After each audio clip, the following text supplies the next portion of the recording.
по поставке кирпичей. Біздің тариф 27 теңге еді, қазір 47 теңге деп отырсыздар. Бізде, естественно, себестоимость выросла. Первая поставка идет в апреле. У нас цена зафиксирована 55 тенге-58 тенге. Біз ол бағаны өзгерте алмаймыз. Ешкірмейді. Біз ол бағаны өзгерте алмаймыз, өйткені контрактқа қол қойдық. Поставканы тоже кешіктіре алмаймыз, өйткені бізде штрафные санкции идут. Біз не істейміз? Сіздер бізге 47 теңге деп келдіңіздер, договорға қол қойдық деп отырсыздар.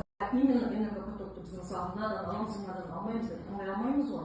Сол үшін кәсіпкерлерге шамалы бір тарифті өздеріңіз шығарып не аласыздар ма, шамалы бізге қарай поддержка керек болып тұр. Именно осы себепке байланысты, энергопотокқа байланысты. Жаңағыдай 47-43 теңге деген екі есе жоғары бағамен біз жұмыс істей алмаймыз.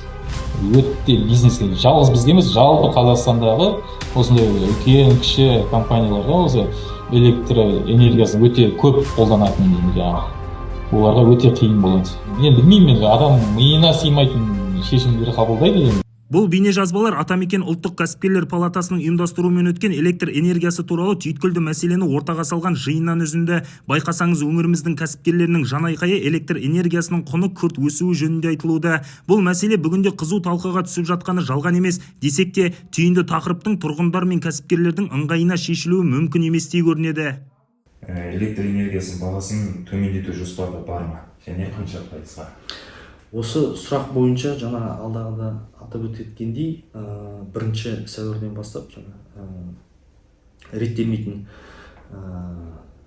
нарық субъектілеріне, электр энергиясымен айналысатын субъектілердің лицензиясы тоқтатылғаннан кейін барлық бізде осы мекемелермен келісімшарт жасалған біздің заңды тұлғаларымыз, бюджеттік мекемелеріміз барлығы кепілді беретін ұйым бізде энергопоток жауапкершілігі шектеулі серіктестігінің өтуіне байланысты және осы мекемемен келісімшарт жасасуына байланысты ағымдағы жылдың осы 1 мамырынан бастап тарифті төмендету бойынша тиісті департамент және комитет тарапынан жұмыс жүргізіліп, 12,4% дейін төмендету бойынша жұмыс жүргізілді. Яғни 5 теңгеге дейін бізде тариф бағасы заңды тұлғаларға төмендетіп, қазіргі бағасы 37 теңгені тұрақтады. Бұл баға бізде осы 1 мамырдан бастап қолданысқа енгізілді.